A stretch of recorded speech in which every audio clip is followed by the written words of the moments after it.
ছেলেকে ধরে নিয়ে গেলেন মসজিদের মধ্যে, মসজিদে নববীর পিলারের সাথে তাকে বাঁধলেন। নামাজের আগে মুসল্লিদেরকে ডেকে বললেন, ও আমার মুসল্লিরা, নামাজ শেষ হয়ে যাওয়ার পরে তোমরা থাকবে, নামাজের পরে তোমরা অবস্থান করবে।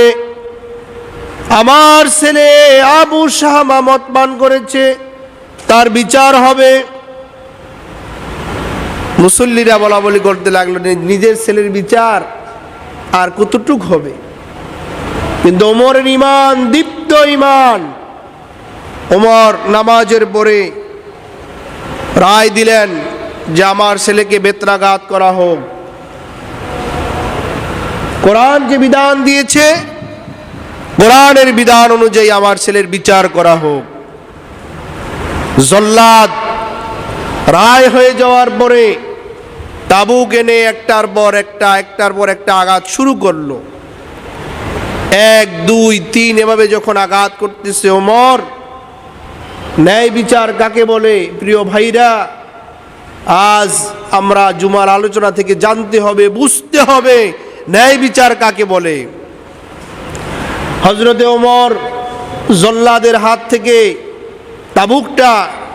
চাবুকটা টান দিয়ে নিজের কাছে এনে বললেন, বেটা, আমার ছেলে বলে তুমি আঘাত যতটুক শক্তি দিয়ে করা দরকার অতটুক শক্তি দিয়ে তুমি আঘাত করো নাই।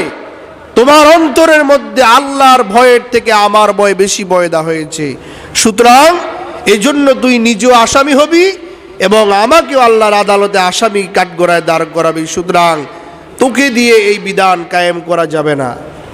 তুই 3টা বাড়ি দিয়েছ, এই 3টা বাড়ি হলো আমার একটা বাড়ি। আল্লাহু আকবার। হযরতে ওমর শুরু করলেন একের পর এক চাবুকের আঘাতে ছেলেটা বেহুশ হয়ে গেছে। ওমর বললেন, তাকে পানি দাও। পানি ছিনকে দেওয়ার পরে আবার হুঁশ আসলো। ওমর বললেন, তাকে আবার আঘাত করা হলো।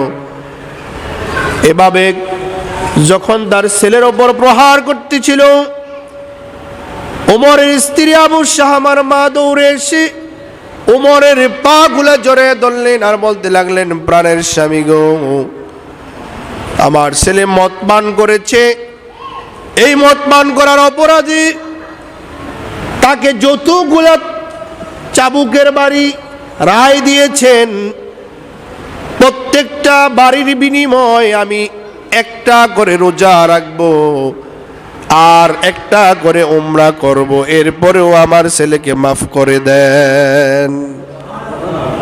হযরতে ওমর বললেন, না, এটা আল্লাহর বিধান নয়, জনগণের উপর এক বিচার আর নিজের ছেলের বেলায় আরেক ধরনের বিচার, এটা আল্লাহর সিদ্ধান্ত নয়।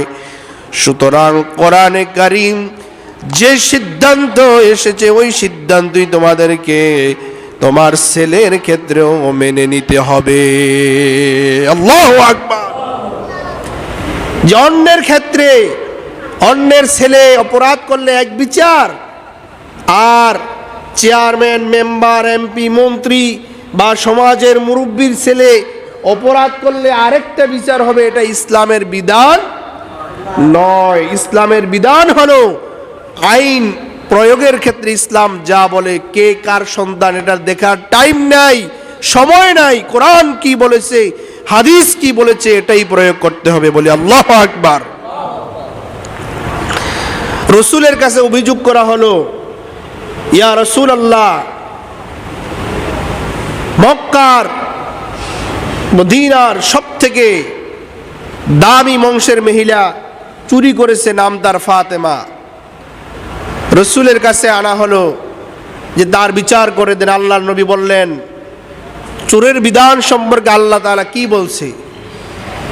আল্লাহ রাব্বুল আলামিন চুরিকারী নারী আর চুরিকারী পুরুষ সম্পর্কে কোরআনে যে বিধান দিয়েছে,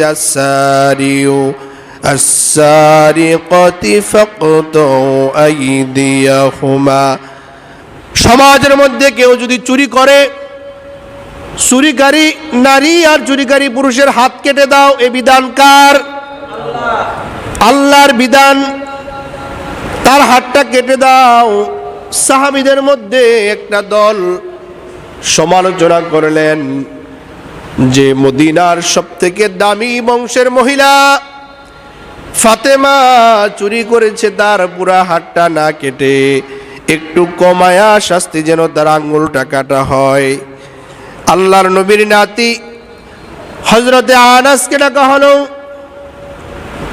আনাসকে ডেকে বলতে লাগলেন, আনাস, তুমি তোমার দাদার কাছে গিয়ে এই প্রস্তাবটা দিবা, ফাতেমার পুরা হাতটা না কেটে তার যেন একটা আঙ্গুল কাটা হয়। সাহাবায়ে কেরাম এই জন্য তার কাছে রিকোয়েস্ট করলাম, রসুলের কাছে অনুরোধ করলাম।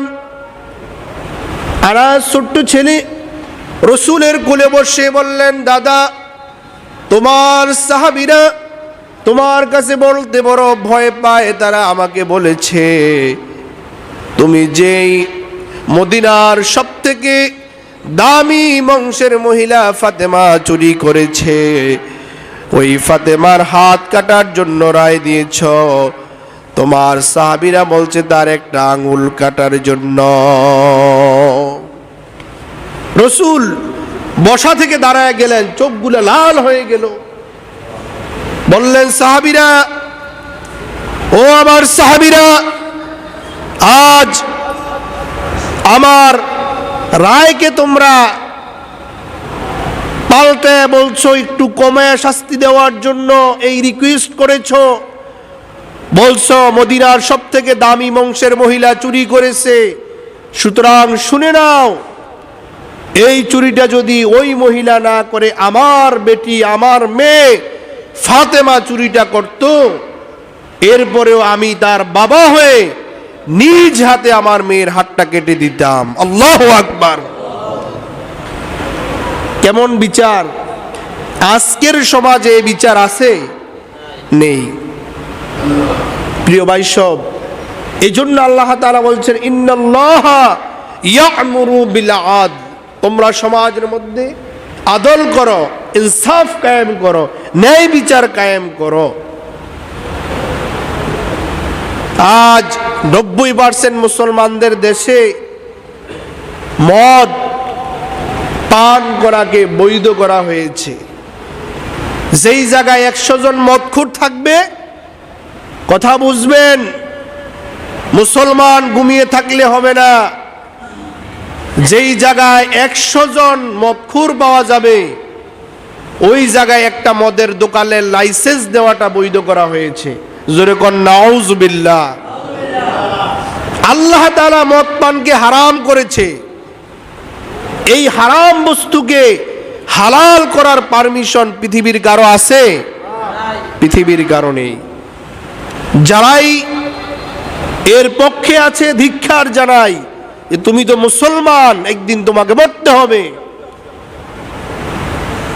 যদিও আমরা মুসলমান, আসলে আমাদের ঈমান, আমাদের ইয়াকিন ওই সাহাবীদের পর্যায়ে বুঝতে পারে নাই। এই কারণে আজকের সমাজে, আজকের রাষ্ট্রে এই ধরনের বিধান কায়েম করতে তারা সক্ষম হয়েছে। আজও যদি বাংলার জমিনে ওই